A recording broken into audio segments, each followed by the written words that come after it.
नमस्कार।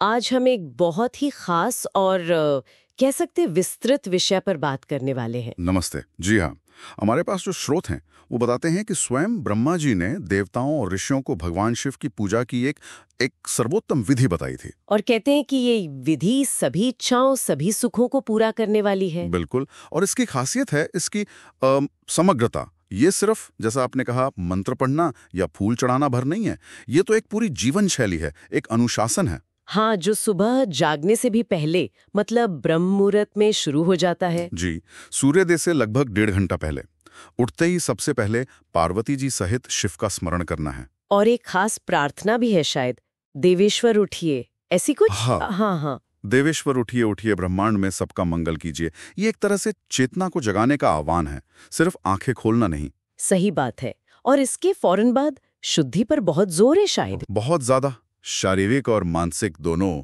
जैसे मलमूत्र त्याग के बाद मिट्टी और जल से शुद्धि, फिर दातून करना, हालांकि उसमें भी कुछ नियम है। अच्छा, क्या नियम है? हाँ, जैसे षष्ठी, अमावस्या या फिर रविवार को दातून करने की मनाही है। फिर स्नान, उसके भी अपने नियम। जैसे कुछ खास दिन, मान लीजिए रविवार, श्राद्ध या ग्रहण हो तो गर्म पानी से नहीं नहाना चाहिए। नदी में नहा रहे हैं तो धारा के सामने मुंह करके। ओह। और तेल लगाने के भी दिन तय हैं। जी हाँ, तेल लगाने के भी शुभ अशुभ दिन बताए गए हैं। और जो वस्त्र पहने वो भी शुद्ध होने चाहिए, धुले हुए। तो ये तैयारी ही अपने आप में काफी विस्तृत है। स्नान के बाद तर्पण भी होता है। हाँ, देवताओं, ऋषियों और पितरों के लिए तर्पण, जल से उनका आभार व्यक्त करना, उन्हें याद करना। फिर धुले वस्त्र पहनकर आचमन करना होता है। आचमन मतलब मंत्रों के साथ जल पीना। जी। और फिर पूजा के लिए एक साफ जगह चुनकर आसन लगाना है। आसन भी कोई साधारण नहीं। कैसा आसन? लकड़ी का बना हो जिस पर मृग चर्म या ऊनी वस्त्र बिछा हो, मतलब पूरी तैयारी के साथ। समझ गई। तो आसन पर बैठकर फिर क्या? त्रिपुंड लगाने का जिक्र था। हाँ बिल्कुल। आसन पर बैठकर भस्म से या जल से त्रिपुंड लगाना, माथे पर वो 3 आड़ी रेखाएं।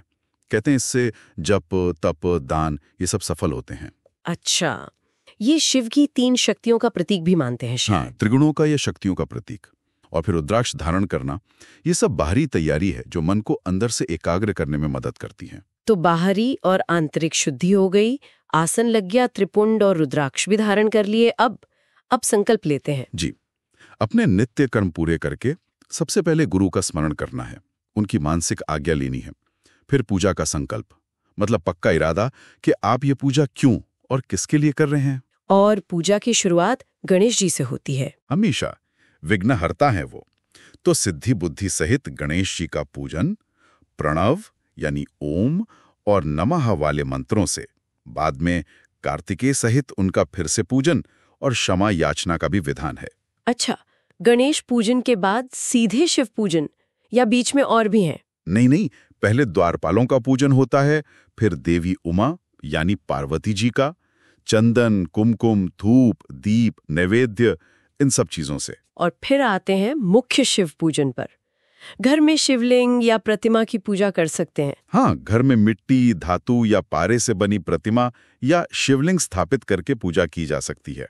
और एक खास बात यह है कि शिव पूजन से ही ऐसा मानते हैं कि सभी देवताओं का पूजन हो जाता है। वाह, स्थापना के भी कुछ खास नियम होते होंगे। जी हाँ, घर में स्थापना के नियम तो हैं ही, साथ में भूत शुद्धि यानी उस जगह की शुद्धि, फिर मातृका न्यास। मातृका न्यास वो क्या होता है? वो शरीर के अलग अलग हिस्सों पर पवित्र अक्षरों को स्थापित करने की प्रक्रिया है।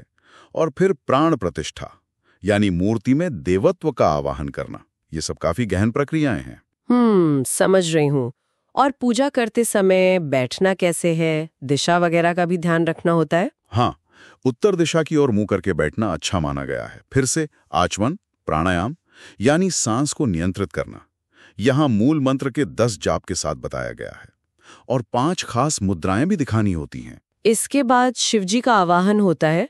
उनके स्वरूप का बड़ा सुंदर वर्णन है स्रोत में। हाँ, बहुत भव्य वर्णन है। पहले दीप जलाकर गुरु को नमस्कार करके अर्घ्य पात्र से शिवलिंग का प्रक्षालन करते हैं, मतलब जल से धोते हैं। फिर आवाहन होता है, एक विस्तृत ध्यान मंत्र से। उसमें क्या क्या है? उसमें उनके पूरे स्वरूप का चिंतन है।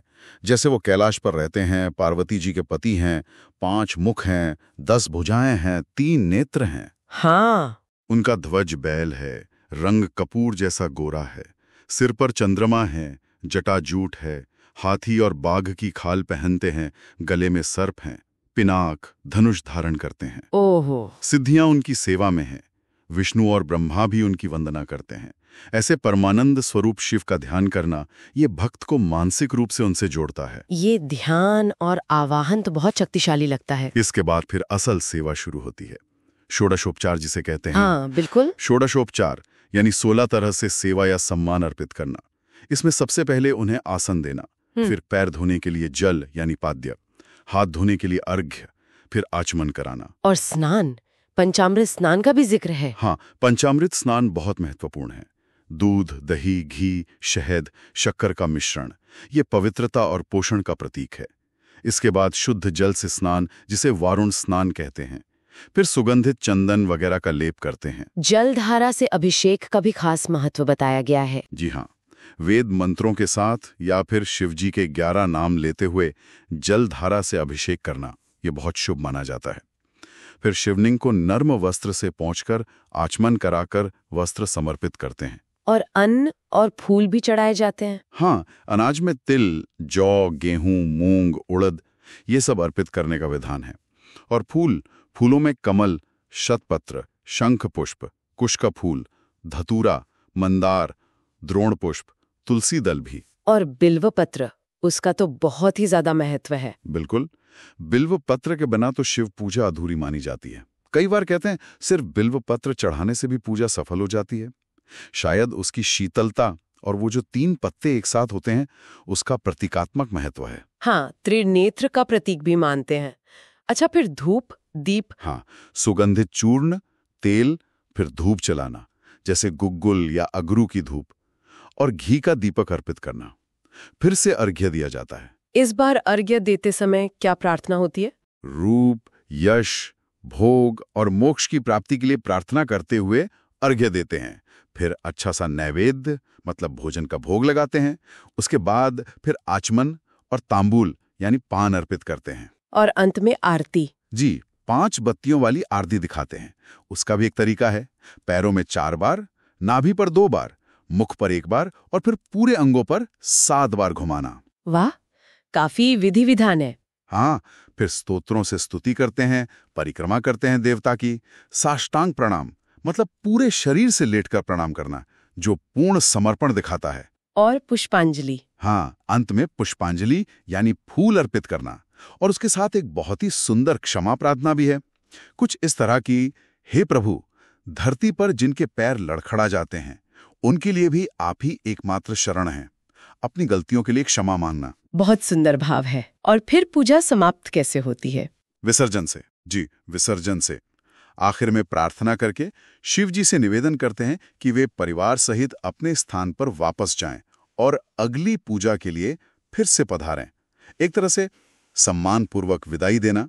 और विसर्जन के जल का क्या करते हैं? उसे प्रसाद के रूप में अपने हृदय पर और मस्तक पर लगाते हैं। तो ये थी ब्रह्मा जी द्वारा बताई गई शिव पूजन की एक, कह सकते हैं, पूरी विधि, सुबह उठने की तैयारी से लेकर पूजा के सम्मानपूर्वक समापन तक। बिल्कुल, इसमें हर कदम पर शुद्धि, ध्यान, मंत्र, बिल्व पत्र जैसी खास चीजें और इन सब से बढ़कर एक सच्ची श्रद्धा और भक्ति का भाव झलकता है। सही कहा, ये सिर्फ बाहरी क्रियाएं नहीं है, बल्कि मन को अनुशासित और एकाग्र करने का एक तरीका है। हाँ, और माना जाता है कि इसी अनुशासन और समर्पण भाव से भक्त को वो फल मिलते हैं जिनकी वो कामना करता है, चाहे वो सांसारिक सुख हो यानी भोग, या फिर आध्यात्मिक मुक्ति यानी मोक्ष। इस पूरी विस्तृत और नियमबद्ध प्रक्रिया को देखकर मन में एक सवाल आता है, क्या इस तरह का जो गहरा अनुशासन है और ध्यान के जो तत्व इसमें शामिल हैं, अगर हम इन्हें धार्मिक संदर्भ से हटाकर भी देखें, तो क्या इन्हें अपनी रोजमर्रा की जिंदगी में अपनाने से हमारी एकाग्रता या मानसिक शांति पर कोई सकारात्मक असर पड़ सकता है? ये सोचने वाली बात है। और एक और बात, जैसे बिल्व पत्र जैसी चीजों पर इतना जोर दिया गया है, क्या इनके धार्मिक महत्व के अलावा भी कोई गहरा प्रतीकात्मक अर्थ हो सकता है जिस पर हम और सोच सकते हैं?